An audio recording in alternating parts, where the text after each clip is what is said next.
when you think about big data and this HVAC vendor in Pittsburgh, right? This time last year, they weren't thinking to themselves, during this holiday season, I'm going to take Target down. I'm going to have cyber criminals running all over my network, getting into Target, getting on the point of sale, and stealing millions of credit and debit cards. They weren't thinking that way, were they?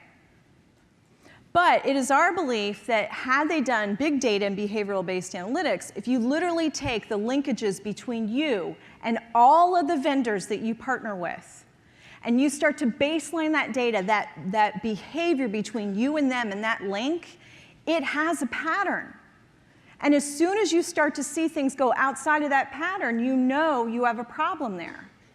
And a lot of times people will say to me, oh, well, you know, they had 2 tools that were going off and they got phone calls. And I said, have you ever actually worked in a security operations center? It's crazy in there. You're trying to figure out, I mean, literally the analysts are sitting there, everything is going off saying, I'm a problem. And they're having to pick which problem they're going to work. So if you had had behavioral-based analytics, as soon as the cyber criminals realized, okay, I'm in an HVAC vendor in Pittsburgh, wow, this is Target. Wow, there's the point of sale.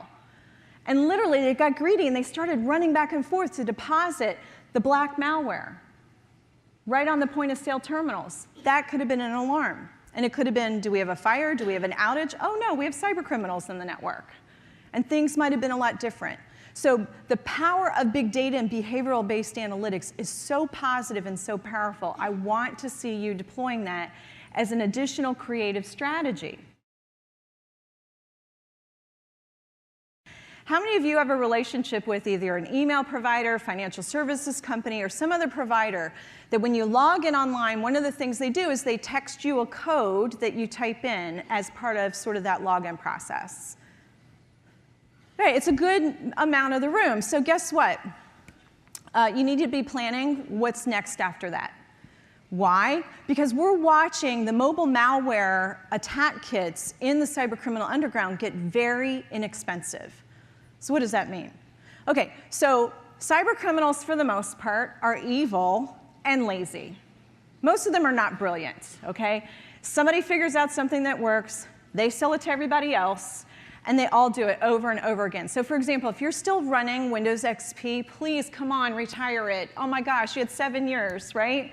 To get ready for that, please let go. If you're not sure, you don't like Windows 8, go to the Mac, it's awesome, okay? It's awesome. Okay, so sorry.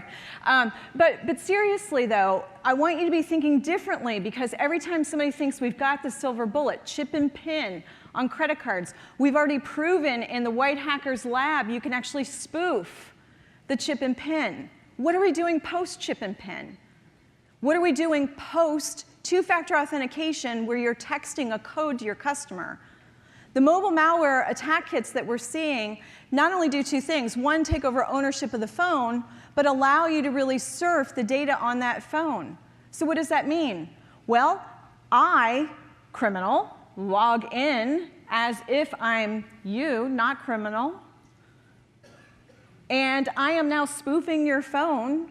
So when the bank sends you the two-factor authentication code, or the doctor, or whoever else it is, I get it too. And I type it in, and everyone goes, this is great, because we know it's you, not the criminal. Okay, is that existing today? No. But the mobile malware is out there. We believe these attacks will start to take off 2015, 2016.